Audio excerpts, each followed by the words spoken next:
Hallelujah. Hallelujah. God is good. देव चांगला आहे की नाही? म्हणा माझा देव चांगला आहे. आमेन. माझा प्रभू चांगला आहे आणि तो माझ्या जीवनात भलाई करणार आहे. Thank you Holy spirit.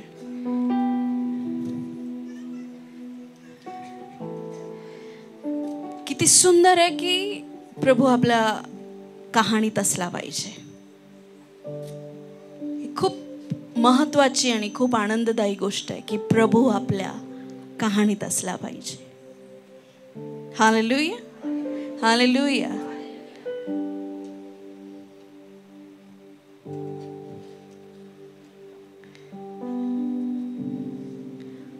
या दिवसांमध्ये 2 व्यक्तीकडे माझं लक्ष जात आहे.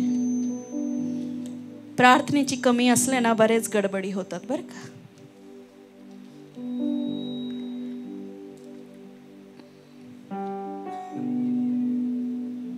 Thank you Jesus. याकोबाचं पत्र 5वा अध्याय त्याचं 10वं वचन.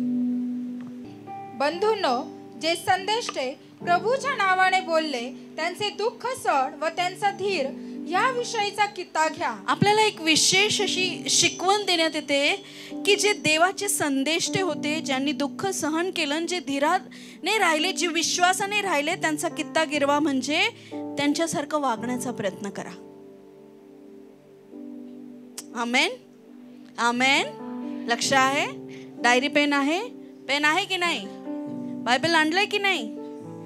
हालेलुया. वचन 17. एलिया आपल्यासारखा स्वभावाचा माणूस होता. त्याने पाऊस पडू नये अशी आग्रहाने प्रार्थना केली आणि 3.5 वर्ष पृथ्वीवर पाऊस पडला नाही. पुन्हा त्याने प्रार्थना केली तेव्हा आकाशाने पाऊस पाडला आणि भूमीने आपले फळ उपजवले. आमेन. पहा, ज्यांनी सहन केले त्यांना आपण धन्य म्हणतो. तुम्ही योबाच्या धीराविषयी ऐकले आहे आणि त्याच्याविषयीचा प्रभूचा जो हेतू होता तो तुम्ही पाहिला आहे. यावरून प्रभू फार कणवाळू व दयाळू आहे हे तुम्हाला दिसून आले. आमेन. म्हणा कसं दिसून आला प्रभू? दयाळू आणि कणवाळू आहे. ह्या 2 व्यक्तींचं जर आपल्या जीवनामध्ये आपण छाप ठेवली, पहिलं तर म्हणजे शास्त्र सांगतंय इयोबाकडे बघा आणि दुसरं म्हणतंय दानियेलाकडे बघा, एलियाकडे बघा. हालेलुया. म्हणा इयोब आणि एलिया हे 2 परमेश्वराचे संदेष्टे. आणि आज परमेश्वर मला सांगत होता की माझ्या लोकांना सांग, आजपासून मी अद्भुत काही करणार आहे आणि जे मी करणार आहे ते तुमच्या जीवनाच्या पानाला पलटणार आहे. आमेन. आमेन. हालेलुया. तर आपण नजर टाकूया इयोबाकडे. इयोबाच्या कहाणीमध्ये येशू हजर होता. माहिती आहे तुम्हाला? इयोबाच्या कहाणीमध्ये कोण हजर होता? येशू. का आपल्या जीवनाच्या कहाणीमध्ये येशू पाहिजे? कारण येशूचा जो शेवट आहे ना तो विजयात झालेला आहे. समजतं तुम्हाला? येशूचा जो शेवट आहे तो मृत्यूत आणि कबरेत आणि मातीत नाही, तर येशूचा शेवट विजयात झाला आहे. आणि म्हणून आपल्या जीवनामध्ये, आपल्या जीवनाच्या वाटचालीमध्ये, आपल्या लाईफमध्ये येशू पाहिजे. नाही तर नो गॅरंटी अंत चांगला होईल का वाईट होईल. पण ज्यांच्या ज्यांच्या जीवनामध्ये कठीण काळ येऊन गेले आणि ज्यांच्या ज्यांच्या लाईफमध्ये येशू होता ते विजयी झाले. हालेलुया. इयोब हा एक नीतिमान, इयोब हा एक धर्मी, देवाला भिवून वागणारा असा पुरुष होता. पण काही काळ त्याच्या जीवनामध्ये आला जो कोणत्याही मनुष्याच्या जीवनात येऊ नये. कोणत्याही. आपण काढूया इयोब 1. इयोब 1:1. ऊस देशात एक पुरुष होता, त्याचे नाव इयोब असे होते. तो सात्विक व सरळ होता. तो देवाला भिवून वागे व पापापासून दूर राही. इयोब नावाचा एक व्यक्ती होता, तो सात्विक होता, देवाला भिवून वागायचा आणि पापापासून लांब पळायचा. म्हणा सात्विक, भिवून वागणारा, पापापासून लांब पळणारा. तर ही क्वालिटी पाहिजे. हालेलुया. भिवून वागणारे आपण पाहिजे. कोणाला? देवाला भिवून वागणारे. आजकाल विश्वासणाऱ्यांमध्ये माणसाला घाबरण्याची वृत्ती जास्त झाली आहे. प्रार्थना दिखाव्याची, दान दिखाव्याचं. भीती कोणाची? परिवारांची, फॅमिलीची. देवाची भीती नाही. सगळं काय झालंय? वरवरचं झालंय जीवन. सगळं जीवन कसं झालंय? वरवरचं जीवन झालंय. पण मी तुम्हाला सांगते, रेकॉर्ड काय होतं? गुप्त. तुम्ही जे माणसाला दाखवताय, माणसाने त्या क्षणी तुमचा न्याय करून तुम्हाला मोकळं करून टाकलंय. तुम्ही प्रेम दिलं, तुम्हाला प्रेम मिळालं. तुम्ही नफरत केली, तुम्हाला नफरत मिळाली. ज्या क्षणी तुम्ही जसं कराल तसं मिळेल. कारण माणूस लगेच प्रतिफळ देतो, लगेचच. शास्त्र काय सांगतं? जे तू माणसाला दाखवायला करशील त्याचं प्रतिफळ तुला पृथ्वीवर लगेच लगेच मिळालेलं आहे. पण धन्य आहे ते लोक जे देवाला भिवून वागता, जे एकांतामध्ये देवाला भिवून वागता, जे एकांतात असताना परमेश्वराचं भय धरता. तुम्हाला कोणी पाहत नाहीये, पण देव पाहतोय. तुम्हाला कोणी ऐकत नाहीये माणसांमध्ये, पण देव ऐकतोय.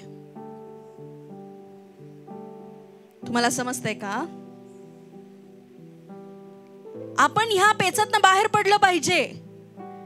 माणसं पाहतील किंवा माणसांना दाखवायला काहीतरी, पास्टरला दाखवायला काहीतरी, आमच्या विश्वासणाऱ्यांना दाखवायला काहीतरी नाही. तुमचं रेकॉर्ड जे होतंय ना, ते तुमचं गुप्त जीवन. समजा मी समोर आले आणि एखादा व्यक्ती फोन बघत होता. अशा वेळेस, ज्यावेळेस त्यांनी बघायला नाही पाहिजे किंवा असं काहीतरी बघत होता जे बघायला नाही पाहिजे, आणि पास्टर आले आणि तुम्ही सपकन फोन बंद करून खिशात टाकला, याचा अर्थ असा नाही होत की तू धर्मी ठरला. कोणीतरी तुला पाहिलं.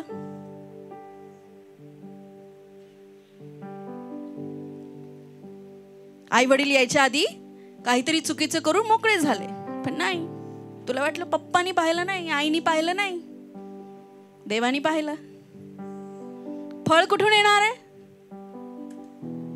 रिझल्ट कोण देणार आहे? देव. न्याय कुठून येईल? देवाकडून. उन्नती कुठून येईल? देवाकडून. तर देवाला घाबरा.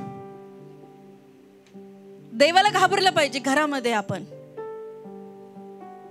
जीवन जगत असताना, मी कितीही तुम्हाला इयोबाची समृद्धी आणि इयोबाची कायापलट सांगितली, पण इयोबासारखा नीतिमानपणा जर आपल्यामध्ये नसला तर ते वचन लागू होईल का? नाही होणार. समजतंय का? पण देवाची कृपा तुमच्यावर आहे. हालेलुया. तर माणसाला दाखवण्यासाठी नाही, तर देवाला दाखवायला करा. हालेलुया. परमेश्वर पाहतोय, या गोष्टीची भीती असणं गरजेचं आहे. परमेश्वर आपल्याला ऐकतोय, या गोष्टीची भीती असणं गरजेचं आहे. ऊस नावाच्या देशात इयोब नावाचा एक माणूस राहत असे. तो देवाला भिणारा व पापापासून दूर राहणारा असा मनुष्य होता. त्याचे कुटुंब मोठे होते. त्याला 7 पुत्र 3 कन्या होत्या. तो अत्यंत श्रीमंत होता. त्याच्यापाशी 7,000 मेंढ्या, 3,000 उंट, 500 बैल जोड्या, 500 गाढवं एवढी जनावरे होती. तसेच त्याच्या पदरी अनेक नोकर चाकरही होते. हा माणूस पूर्वेकडील सर्व लोकात खरोखर अत्यंत धनवान होता. आमेन.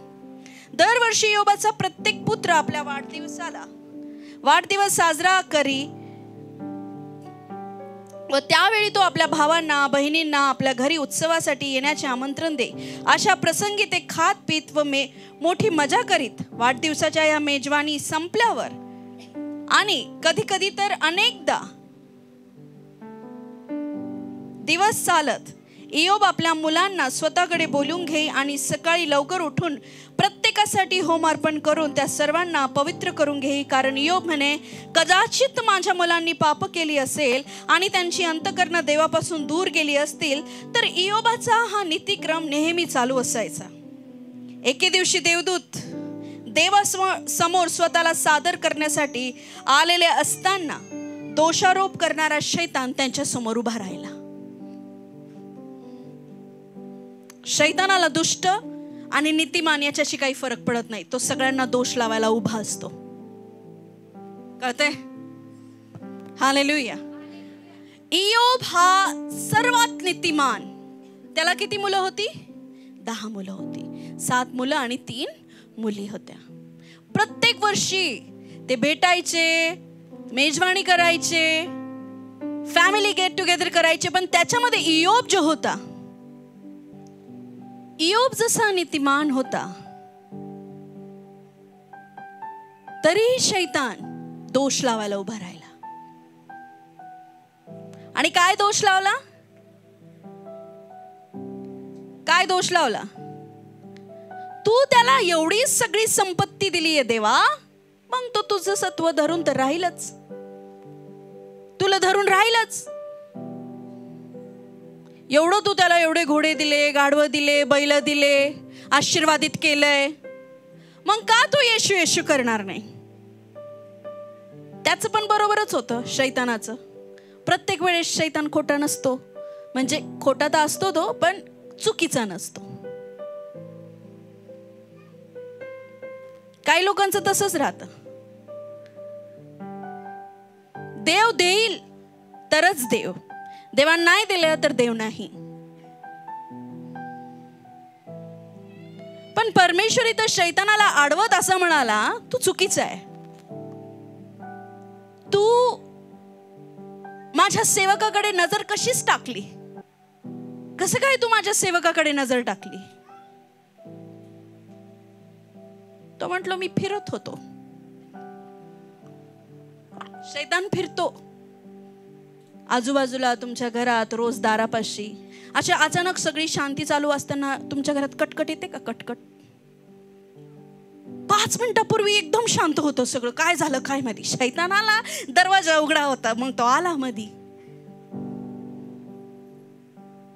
काय होता? दरवाजा उघडा होता.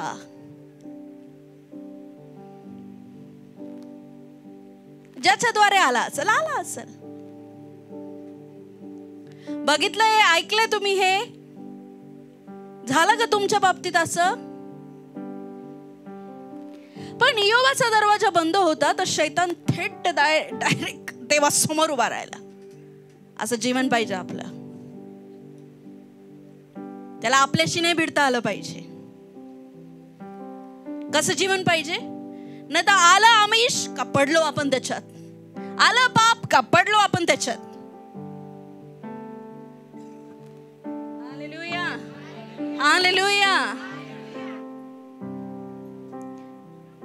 परमेश्वर म्हणाला, तू त्याच्याकडे नजर कस काय टाकली? तो म्हणतो, हिंडत फिरत होतो आणि माझी नजर त्याच्याकडे गेली.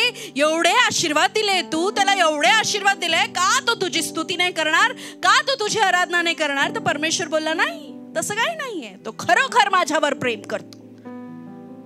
तो खरोखर माझ्यावर प्रेम करतो. तो म्हटला, असं आहे तर मग घेऊन टाक त्याचं सगळं. अचानक त्याचा नौकर शेतातून पळत येतो आणि म्हणतो, काय म्हणतो? सगळे बैल गेले, मरून गेले, लुटून नेले. अशा एकामागे एक, एकामागे एक, एकामागे एक त्याला सगळी बॅड न्यूज येते. कोणाला? इयोबाला. सगळे चुकीचे संदेश यायला लागतात.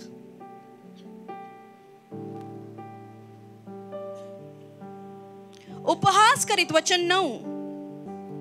सैतानाने परमेश्वराला उत्तर दिले की, इयोब देवाचे भय काय फुकट बाळगतो? तो त्याचे घर व त्याचे सर्वस्व या भोवती तू कुंपण घातले आहेस ना. तू त्याच्या हाताला यश दिले आहेस ना, व देशात त्याचे धन वृद्धी पावत आहे ना. तू आपला हात पुढे करून त्याच्या सर्व श्वास लावून तर पहा, म्हणजे तो तुझ्या तोंडावर तुझा अवेर करील. अरे थोडे कष्ट तर देऊन बघ तू देवा त्याला. थोडं यावेळेस पगार थांबून बघ त्याची, कसा पुटपुटायला लागतो तुझ्याबद्दल. थोडं यावेळेस त्याचं काम नको होऊ देऊ. मग बघ कुठं गेला परमेश्वर. काय दशवंश विस्वंश दिल्याने काय नाही होत. थोडं करून तर बघ. हालेलुया. मी तुम्हाला सांगते, देण्याचा अनुभव मी माझ्या जीवनात जी कापणी करते ना, मी प्रभू महान आहे. मी माझ्या सगळ्यात बॅड कंडिशन मध्ये पेरलंय. बॅड कंडिशन समजते का तुम्हाला?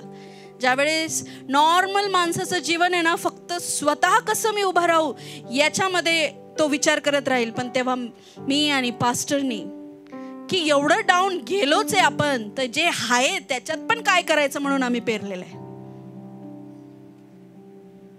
एवढं डाऊन गेलोच आहे तर हाय ते पण पेरून देऊ इतक्या लेवलला. हालेलुया. पण देव इतका विश्वसनीय आहे, इतका विश्वसनीय आहे. हालेलुया. त्याचा अनुभव आम्ही आमच्या जीवनात घेतोय. जेव्हा मी परमेश्वरासाठी हा भवन बांधत होते, बांधत स्वतःच्या घरातच मी भाड्याने राहायला लागले. किती तर भाडं? 10,000 रुपये महिना मला स्वतःच्याच घरात द्यावा लागला. मी आणि पास्टरनी 2024 जसा काढला ना, तो तुम्ही इमॅजिन नाही करू शकत. 23 हाफ आणि 24 हाफ असा तो 1 वर्ष. तुम्ही नाही इमॅजिन करू शकत. देवाला माहिती आहे, आशिषला माहिती आहे. मी एक शब्द वापरला होता ना की हा आमचा बाप झालाय. जे दिवस आम्ही पाहिले ते आशिषला सोडून कोणालाच माहिती नाही. कोणालाच नाही. माझ्या फॅमिलीत माझ्या आई वडिलांना सुद्धा माहिती नाही. आणि तेव्हा त्याने एक शब्द काढला होता, इयोबा बाबतीत काय झालं असेल हे आज कळतंय. आणि तेव्हा एकही क्षण तो आमच्या दोघांना सोडून जायचा नाही. आज तो समृद्धी पण पाहतोय आणि आज तो म्हणतो काय महान आहे परमेश्वर.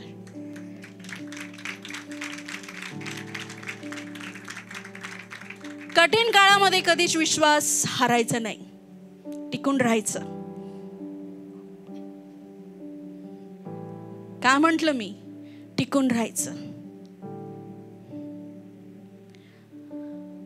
हालेलुया.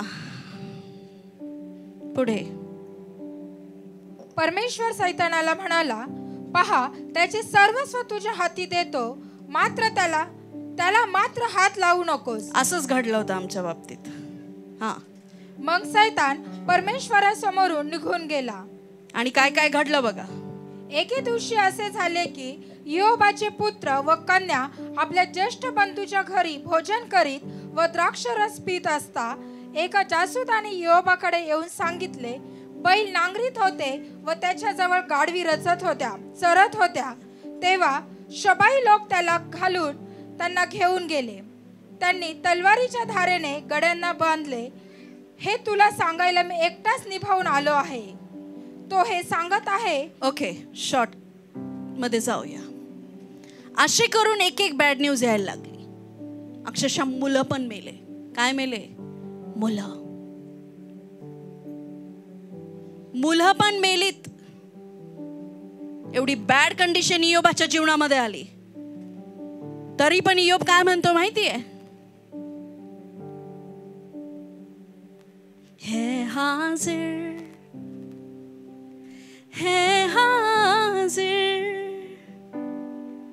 मेरी कहानी में तू है हाजिर. त्याला माहिती होतं अजून देवाने मला सोडलेलं नाही.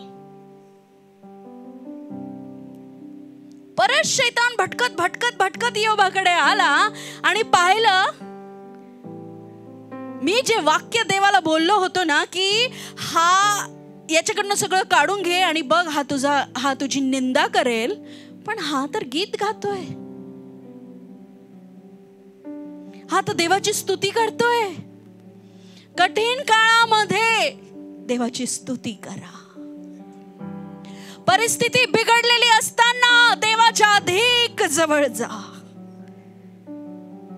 अधिक परमेश्वराच्या जवळ जा, त्याला अजून शोधण्याचा प्रयत्न करा. हालेलुया. इयोबामध्ये आपल्याला येशू दिसतो, नीतिमान, पाप विरहित. हालेलुया. पण जशी इयोबाची परीक्षा झाली तशी येशूची पण 40 दिवसात परीक्षा झाली. इयोब जसा नीतिमान आहे तसा येशू पण नीतिमान आहे. येशूमध्ये काहीच पाप आढळलं नाही. आता शैतान इयोबाची परीक्षा घेतोय आणि इकडे शैतान येशूची पण परीक्षा घेतोय. जुन्या करारामध्ये प्रत्येक याच्यात योसेफामध्ये येशू आहे, अब्रामामध्ये येशू आहे, मल्कीसदिक मध्ये येशू आहे, नोआमध्ये येशू आहे, योनामध्ये येशू आहे. शोधा, मागा प्रभूकडे, मला प्रकटीकरण दे प्रभू. आदामामध्ये येशू आहे. त्या आदामाने पाप केलं, ह्या आदामाने तारण दिलं. कळतं का? हालेलुया. तरी सुद्धा मुलं मेली, सगळं मेलं, सगळं गेलं. विचार करा ना तुम्ही, असं समजायचं 8 दिवसात सगळं नाहीच झालं. माणसाला वाटेल जगून तरी काय करू. पण इयोब त्या धन आणि संपत्तीमध्ये एवढा आत्मिक होता की सगळं गेलं पण देव आहे याचा विश्वास त्याला होता. सगळं जाऊ द्या जीवनात ना, देव असला पाहिजे, सगळं 7 पट परत येईल. इयोबाला 2 पट मिळालं, आज आपल्याला कृपेने 7 पट मिळेल. किती जण विश्वास करता? मी 7 पट परत मिळवणार आहे. Hallelujah, hallelujah. 7 पट.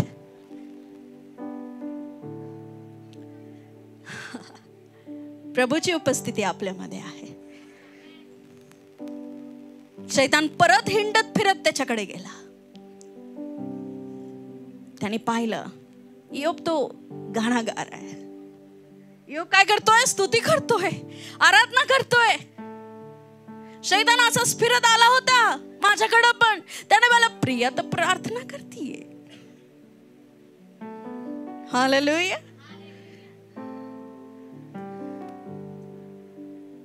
हे तो अजून उपवासात गेले, हे लोक अजून प्रार्थनेत गेले. यांनी तर चर्च मध्ये काय रोजचीच प्रार्थना सुरू केली. अरे टाळा.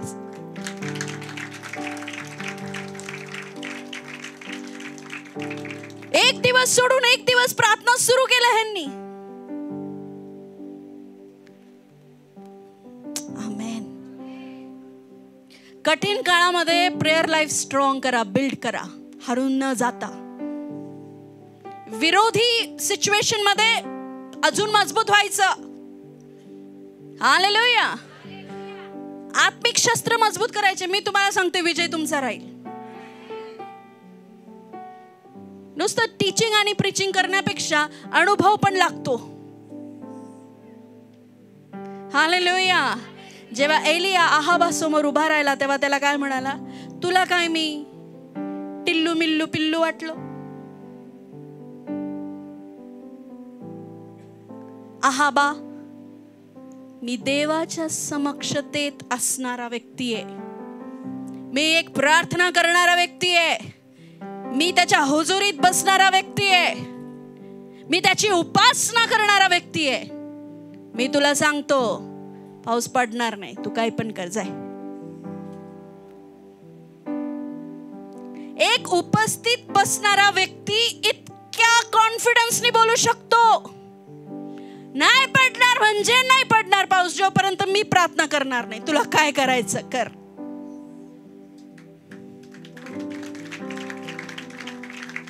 कारण मी परमेश्वराच्या उपस्थित बसलेला व्यक्ती आहे. का आज तुम्हाला माझी परिस्थिती बोलायचं लोकांना, आज खालची परिस्थिती वाटते, मी प्रार्थना करणारी व्यक्ती आहे. येणाऱ्या दिवसात तुम्ही माझा चमत्कार आणि आशीर्वाद बघशाल.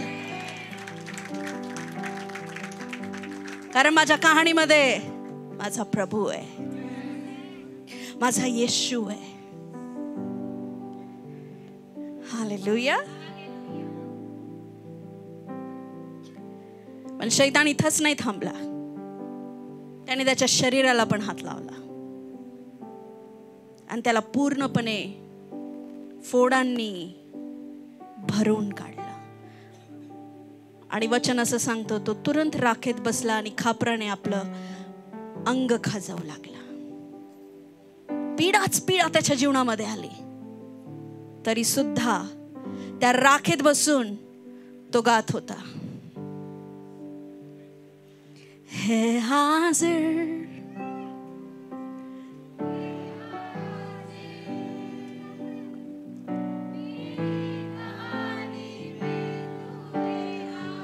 खापराने अंग खाजवत, हे हाजिर. शैतान पाहून शॉक झाला. हालेलुया. इयोब आत्म्यात येशूचं प्रतीक होता. येशूने तुमच्या आणि माझ्यासाठी मरणाचा अनुभव घेतला.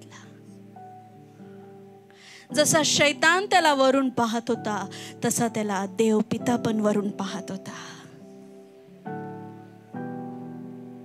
कठीण काळामध्ये देवाला विसरून न जाता देवाच्या आणखीन जवळ या. मी सांगते, आजपासून तुमची लाईफ स्टोरी चेंज होणार आहे. बदललेली कहाणी तुमची राहणार आहे. बदललेलं जीवन तुमचं राहणार आहे. 2026 मध्ये जाता जाता तुम्ही आत्म्यात, शरीरात आणि धन आणि संपत्तीत एक मोठे गवाह होऊन येत आहे. याच कलिसियात उभं राहून तुम्ही साक्ष देणार आहे. हालेलुया. बायको आली, बायको म्हणाली, अरे बाबा देवाची निंदा कर आणि मरून जा. ह्याच्यामध्ये खूप आत्मिक गूढ रहस्य आहे. का मरून जा? निंदा केल्याने कसं मरेल? येस. ज्या कठीण काळामध्ये आपण परमेश्वराला धन्यवाद न देता निंदा करतो, आपण आत्मिक मृत्यू जगतो. निंदा नाही करायची. कधीच देवाला उलटून बोलायचं नाही. देव येतो, त्याला परिस्थितीशी तोलू नका. झटक्यात क्षणात तुम्हाला बदलून काढिलो, धुळीतून अधिपतीच्या पंक्तीमध्ये बसवेल. झटक्यात. त्या कठीण काळात परमेश्वरावरचं प्रेम आपलं टिकून ठेवायचं. आजही मी तुझ्यावर प्रेम करतो. आजही मी तुझ्यावर प्रेम करतो देवा. एक चांगली पत्नी आपल्या पतीच्या कठीण काळात पण सोबत राहते आणि ती त्याच्या श्रीमंतीच्या काळात पण सोबत राहते. खरं जर तिचं प्रेम असेल तर ती कठीण काळात पण सोबत राहते. खरं प्रेम. तसा एक चांगला विश्वासणारा कठीण काळात पण देवाच्या प्रेमात असतो आणि जेव्हा देव आशीर्वादित करतो तेव्हा पण देवाच्या प्रेमात असतो. आमेन.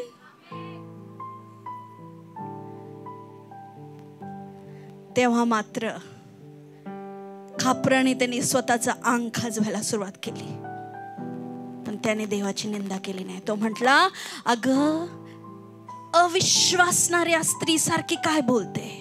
देवाकडनं फक्त सुखच घ्यावं का, दुःख घेऊ नये काय? फक्त सुखच घ्यायचं का? आज छान जर तुझं ताट वाढलंय तर देवाला तू धन्यवाद दिला. उद्या तुझ्या ताटात चटणी भाकर आहे तर तू अशीच कोसून खाल्ली, असं नको करू. असं नको करू. परिस्थितीमुळे देव नाही बदलत, तो स्थिर आहे, त्याचा स्वभाव एकच आहे. होऊ शकतं परीक्षा चालू आहे, होऊ शकतं शैतान भांडायला गेला असेल देवासमोर तुमच्यासाठी. एवढा पक्का विश्वास वाटतो का? देऊन बघ थोडासा त्रास, देऊन बघ थोडस कठीण काळ, त्याला बघ कसा निंदा करतो, बघ कशी निंदा करते ती. जातो तो. सगळं असंच नाही होत. तुमच्या विश्वासाची पारख होते, तुमच्या प्रेमाची पारख होते, तुम्ही किती देवावर प्रेम करता त्याची पारख होते. पण देवाचं लक्ष मात्र आपल्याकडे राहतं. तो कधीच आपल्याकडे दुर्लक्ष करत नाही. एवढं होऊन पण बायकोने साथ सोडली. आता जे मित्र त्याची प्रशंसा करायचे ते त्याच्या जवळ आले आणि त्याला काय बोलले? तू पाप केला असशील, चुका केल्या असतील, म्हणून तर तू अशा परिस्थितीत पडला. मी पण ऐकलंय. मी तुला बोललो होतं जास्त डोकं लावू नको, तुला डोकं लावलं. मी पण बरेच शब्द ऐकले. एवढं पण काय करायचं, तेवढं पण काय करायचं. देवाच्या राज्यात देत देत कोणी कंगाल जर झाले असेल ना, ती मी आहे बर का. देत देत क्रिसमस आला 23चा आणि तेव्हा चर्चचं कलेक्शन 0 झालं. काहीच म्हणजे समजत नव्हतं काय करायचं प्रभू. तेव्हा मी माझी वेडिंग रिंग अभिषेकित पेरली आणि ज्या कलेक्शन करतात त्या सिस्टर म्हणाला, पास्टर हे काय करायचं? म्हटलं हे द्यायचंय, मोडायचंय. त्या स्वतः जाऊन मोडून त्याचा क्रिसमस साजरा झाला. आणि लास्ट 2 वीक बिफोर मला रडू आलं. ह्याच्यामुळे नाही की सोन्याची अंगठी माझी लग्नाची, पण ज्या व्यक्तींनी त्याच्यावर प्रेयर केली होती ना, आज ते नाही आहे इथे. आज ते देवाकडे. मग तो अभिषेक कसा येईल प्रभू माझ्या अंगठीवर परत? सतीश अंकल द्वारे ती ब्लेस करून आम्हाला घालण्यात आली होती.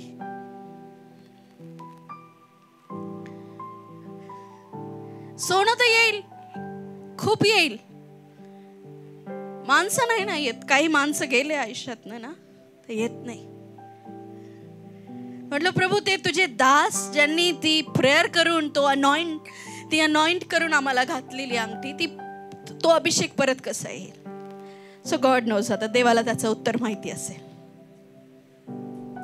तर मित्र आले योबाकडे आणि म्हणाले, नक्की तू काहीतरी पाप केलं. तुझ्या चुकीमुळे जेव्हा येशू सुद्धा क्रूसावर चढवला गेला तेव्हा त्याला म्हटलं असेल, हा पापी आहे. हा स्वतःला राजा म्हणायचा, त्याने स्वतःला असं केलं. आज बघा तो शिक्षा भोगत आहे.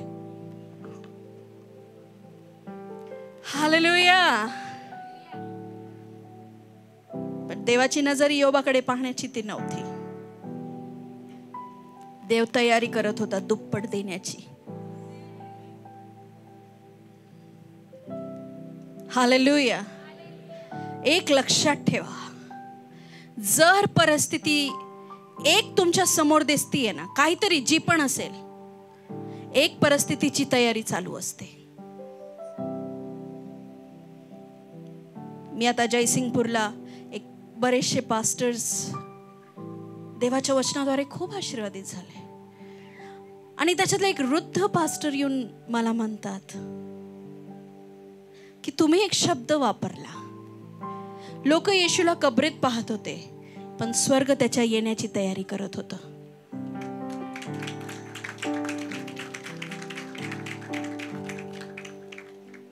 लोक तुम्हाला कठीण काळात पाहतील, पण परमेश्वर तुमच्या गौरवाची तयारी करत आहे.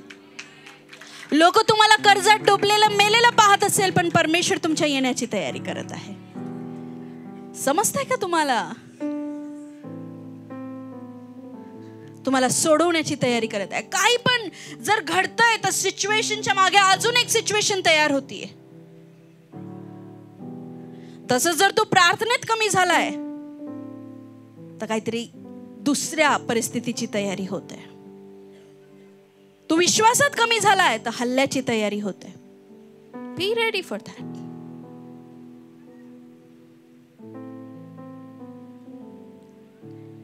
तसंच परमेश्वर बघत होता. इयोब हा त्रास सहन करण्याच्या म्हणजे त्याची काही चुकी नसताना त्याचं सगळं काढून घेण्यात आलंय. त्याची काही चुकी नसताना त्याला आजार देण्यात आलेत. आता त्याची काही चुकी नसताना त्याचे मित्र त्याला दोष लावतायत. परमेश्वराचा आत्मा मला हृदयात सांगतोय, तुमच्या दोष लावणाऱ्यांना देव उत्तर देत आहे. तुमच्यावर तुम्हाला दोषी ठरवणारे लज्जित फज्जित होत आहे येशूच्या नावामध्ये. तुमचा आमेन उंच पाहिजे. तुमच्यावर दोष लावणारे लज्जित फज्जित होत आहे. तुम्हाला खाली पाडणारे लज्जित होत आहे. तुमच्या विजयाची तयारी होत आहे येशूच्या नावात. आणि तुमच्या कहाणीमध्ये येशू आहे. आज एकदम विश्वासाने म्हणायचं, मी जसं पण आहे पण माझ्या कहाणीत येशू आहे. हालेलुया. प्रियांनो, त्या परिस्थितीमध्ये देवाने काय केलं? ते मित्र त्याचे दोष लावून त्याला चालले. बर का, झालं तुझ्यामुळेच तुझं नुकसान झालंय. येशूला पण बरेच जणांनी दोष लावला, पण मधी वाटेतच त्या मित्रांना देव भेटला. कोणाला दोष लावून येत आहे तुम्ही? चला मागे चला. जेव्हा इयोब आता तुमच्यासाठी प्रार्थना करत नाही, मी तुमच्या जीवनात काही शांती येऊ देणार नाही. येणाऱ्या दिवसात परमेश्वर तुम्हाला असं उंच करीत आहे. येणाऱ्या दिवसात परमेश्वर तुम्हाला असं उंच करीत आहे. तुमचे शत्रू तुमचे दोष लावणारे म्हणतील, प्रार्थना करून देता का जरा? Hallelujah, hallelujah. आणि तसाच देव इयोबाला पण भेटला. काय रे बाबा, तू म्हणतो तू काहीच चुकला नाही तरी तुझ्यावर ही शिक्षा आली. अरे तू कोण, मी कोण?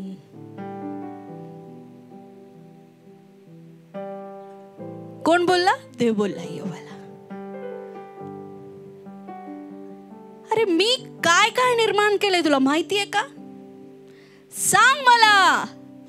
एका स्त्रीच्या पोटात जेव्हा बाळ वाढतं तेव्हा त्या बाळाचे हाड कोण निर्माण करतं मला सांग. या डोंगरांना कोणी स्थिर केलं मला सांग. परमेश्वराने त्याला असंख्य प्रश्न विचारले. तेव्हा इयोबाकडे उत्तर नव्हतं. तर तो म्हणाला, तू श्रेष्ठ आहेस प्रभू. कठीण काळामध्ये देवाच्या इतर गोष्टींना आठवायचं. आपल्या बाबतीत भलाई हो नाही हो, इतर गोष्टींना, की हे सुंदर फुलांनी भरलेलं झाड माझ्या देवाने बनवलेलं. तेव्हा इयोबाने आपली चूक मान्य करून प्रार्थना केली. तिकडून मित्र आले, मित्रांसाठी प्रार्थना केली.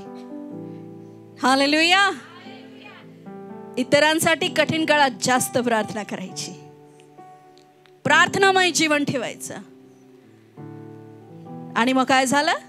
Thank you Jesus. इयोबाने आपल्या मित्रांसाठी प्रार्थना केली. शोधा त्या कठीण काळामध्ये कोण आहे दुःखामध्ये आणि त्याच्यासाठी रडून प्रार्थना करा. त्या व्यक्तीसाठी प्रार्थना करा. मागे गेलेल्या लोकांसाठी प्रार्थना करा. कठीण काळामध्ये त्या लोकांची आठवण ठेवा ज्यांनी तुम्हाला त्रास दिला आणि ते आज स्वतः त्रासात आहे. आणि परमेश्वराला म्हणा, मी काय केलं सांगू तुम्हाला कठीण काळामध्ये.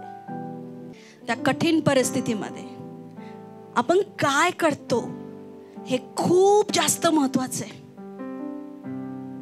बुद्धिमानासारखं राहायचं, बुद्धिमान व्हायचं. इयोबाच्या दुःखाचा परिहार केला. पूर्वी इयोबाची मालमत्ता होती तिच्या दुप्पट परमेश्वराने त्याला दिली. मित्रांचे तोंड बंद केले, शैतानाच्या पण थोबाडीत मारली. पुढे मग त्याचे सर्व बंधू व भगिनी आणि पूर्वीचे त्याच्या ओळखीचे सर्व लोक त्याच्याकडे आले आणि त्यांनी त्याच्या घरी त्याच्या पंक्तीला बसून भोजन केले. आणि परमेश्वराने त्याच्यावर जी विपत्ती आणली होती त्याच्याविषयी दुःख प्रदर्शित करून त्यांनी त्याचे समाधान केले. प्रत्येकाने त्याला एक कसिटा व एक सोन्याची अंगठी दिली.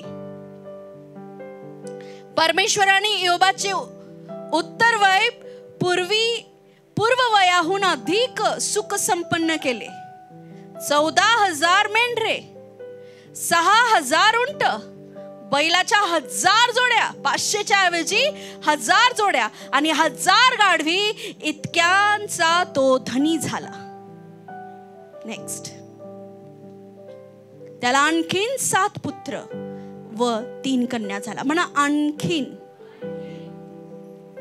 14 पुत्र आणि 6 कन्या का नाही झाल्या? माणसं मरत नाहीत इथं दिसून येतं.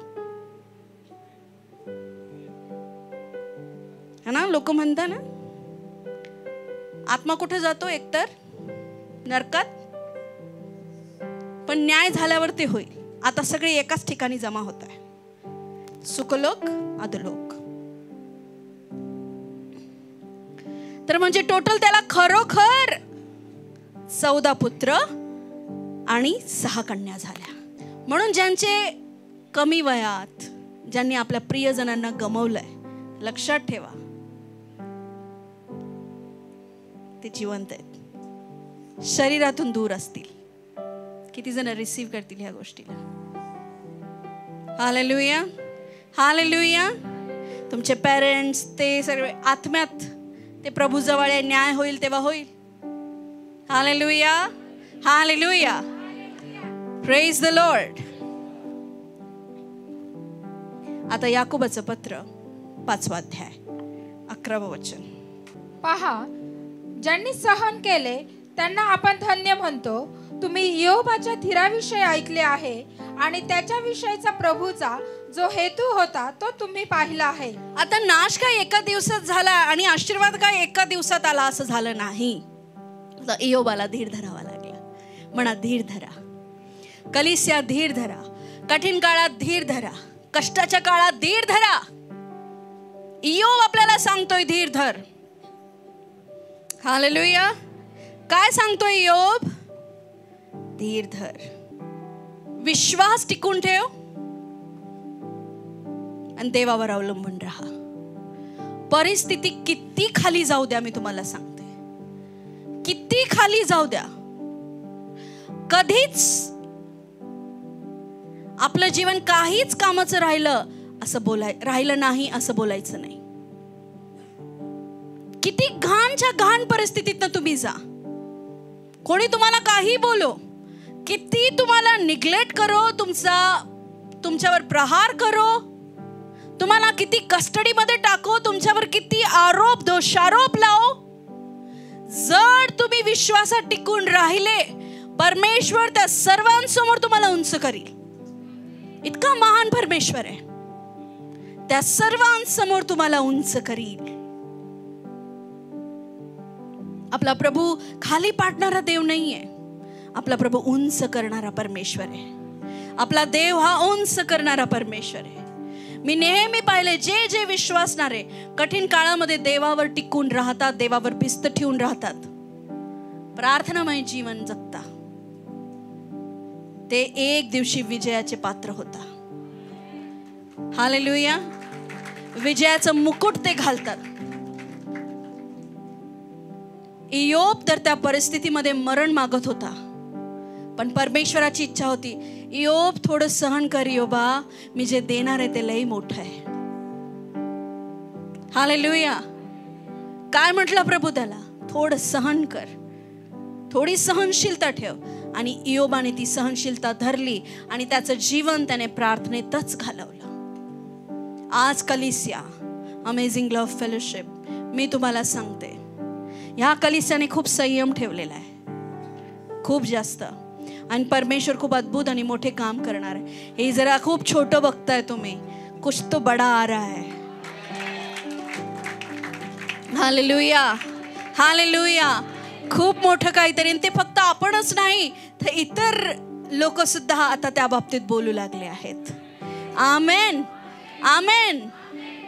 पण तुम्ही पर्सनली लक्षात ठेवा, तुमची स्टोरी चेंज होत आहे, तुमचं जीवन बदलत आहे. Personally I am telling you. महिमामय रीतीने तुमचं रूपांतर होत आहे.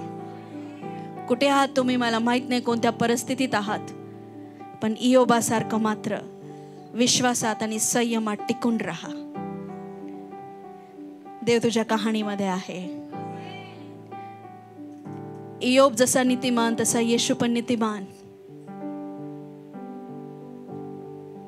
इयोबाची जशी परीक्षा झाली तशी येशूची पण परीक्षा झाली.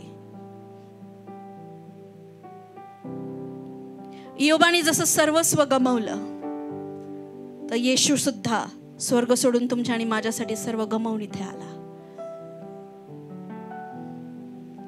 लवकर येशू आपल्या आई बरोबर राहत नाही, जात नव्हता. येशू आपल्या आईचा खूप प्रिय होता, माहिती आहे, पण तो इतका बिझी राहायचा की तो आपल्या आईकडे लक्ष देऊ शकला नाही. त्याने गमावलं तिचं प्रेम आपल्यासाठी. जशी इयोबाची निंदा झाली मित्रांकडनं, तशी येशूची पण निंदा झाली त्याच्याच लोकांकडनं. आज म्हटले होसान्ना, होसान्ना, तुझा विजय असो, तू आमचा राजा आहे. आणि त्याच मित्रांनी म्हटले ह्याला क्रूसावर चढवा, हा स्वतःला राजा म्हणू पाहतो. येथील परिस्थिती अशा की तुमचे सगळ्यात जवळचे तुमचे विरोधी होतील. येथील परिस्थिती अशा की जे तुम्हाला कालपर्यंत समजून घेत होते, आज ते तुम्हाला म्हणतील तू काही कामाचा नाहीयेस. पण येशू पण त्याच्यातनं गेला. त्या समय धीर धरा, त्या समय टिकून राहा.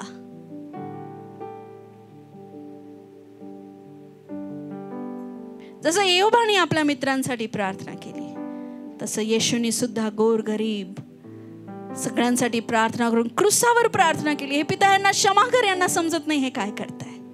आज कोणी तुमच्या विरुद्ध लढत आहे, त्यांना प्रभूला म्हणा यांना क्षमा कर, यांना माहिती नाही काय करताय.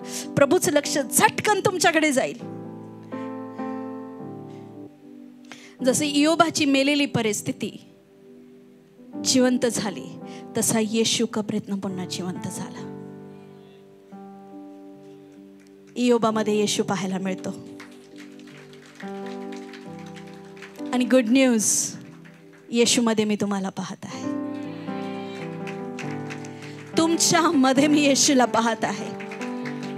आपल्या लाईफ मध्ये येशूला ठेवा. आपल्या जीवनाच्या प्रत्येक कहाणीमध्ये येशूला ठेवा. प्रत्येक ह्याच्यात तू आहेस प्रभू. इथे माझा बिलीव आहे. माझ्या एकटेपणात तू आहे, माझ्या खालीपणात तू आहे, माझ्या गरिबीत तू आहे, माझ्या प्रत्येक क्षेत्रात तू आहे. आणि ज्याच्या स्टोरीमध्ये येशू आहे, त्याची स्टोरी एंड हा प्रॉस्पेरिटी मध्ये होईल, समृद्धामध्ये होईल, विजयामध्ये होईल. त्याच याकोबाच्या पत्रामध्ये लिहिलंय, वचन 5:7. याकोब 5:7. अहो बंधूंनो, प्रभूच्या आगमनापर्यंत धीर धरा. हालेलुया. अहो बंधूंनो, अहो विश्वासणाऱ्यांनो, प्रार्थना करणाऱ्यांनो, नीतिमान लोकांनो, प्रभूच्या आगमनापर्यंत धीर धरा. कारण पहा, जेव्हा शेतकरी बी पेरतो तेव्हा उगेपर्यंत धीर धरतो. हालेलुया. त्याला पूर्ण विश्वास असतो, ज्या शेतात मी बी पेरलंय माझं बी व्यर्थ जाणार नाही, मी केलेले कष्ट व्यर्थ जाणार नाही. आणि तो वाट पाहत राहतो. तो वाट पाहतो पावसाची. पाऊस म्हणजे देवाची कृपा. पाऊस म्हणजे देवाचा अनुग्रह. आशेने वाट पहा प्रभूची. जसा एक शेतकरी बी पेरल्यावर आशेने पावसाची वाट पाहतो, तसं तुम्ही आशेने प्रभूची वाट पहा. आणि जसा पाऊस पडून बी उगवल्या वाचून, हिरवळ दिल्या वाचून जात नाही, तशी जेव्हा देवाची कृपा त्याच्या वाट पाहणाऱ्या लोकांवर येईल तर ते आशीर्वादित झाल्याशिवाय राहणार नाही. हालेलुया. प्रभूच्या कृपेची, त्याच्या अनुग्रहाची वाट पहा. मी मागच्या हप्त्यामध्ये तुम्हाला शिकवलं, प्रभूची दया तुमच्यासाठी पुरेशी आहे. देवाचा अनुग्रह तुमच्यासाठी पुरेसा आहे.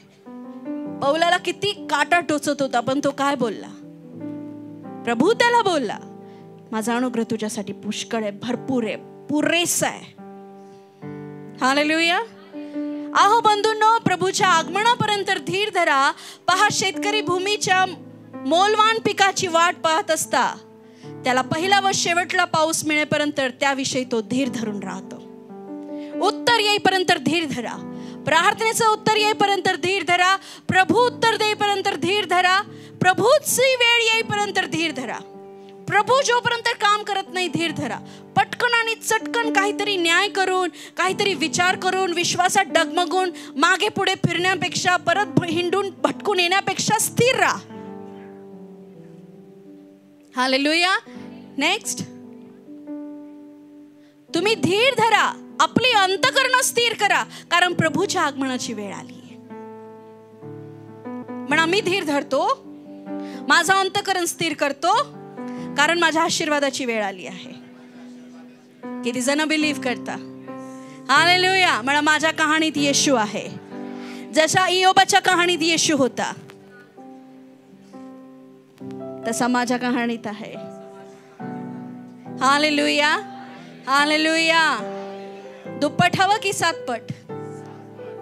दुप्पट हवं की सातपट? काय करायचं मग? देवाच्या वेळेची वाट पहा. बस स्थिर राहा. माझं आज मनापासून आणि खूप कळकळ्याने तुम्हाला असं सांगणं आहे, स्थिर राहायचं, प्रभूचं काम करत राहायचं. अलिशिबा आणि जखरिया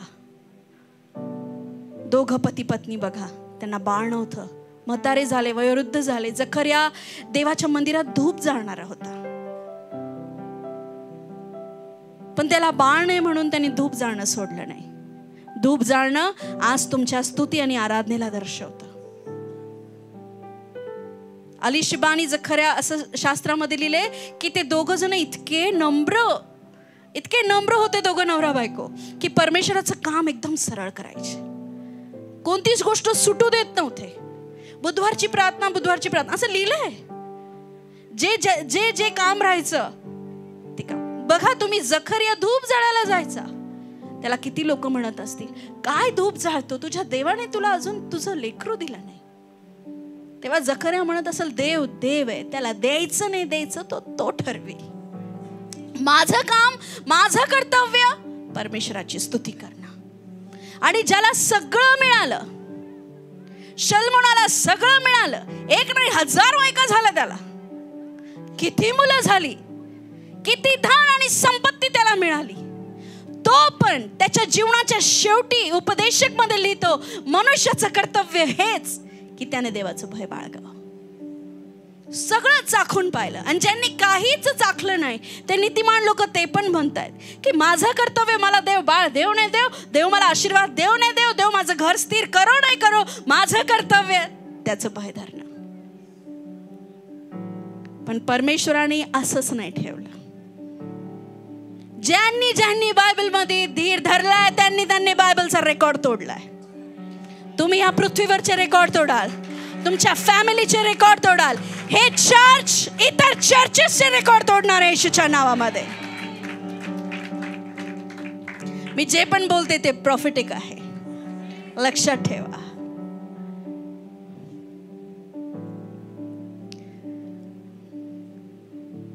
अलिशिबा, जखरिया वृद्ध झाले, पण त्यांच्या पोटी एक असा व्यक्ती जन्माला आला, त्याचं नाव योहान, जो स्वतःसाठी नाही, येशूचा मार्ग तयार करायसाठी जगला.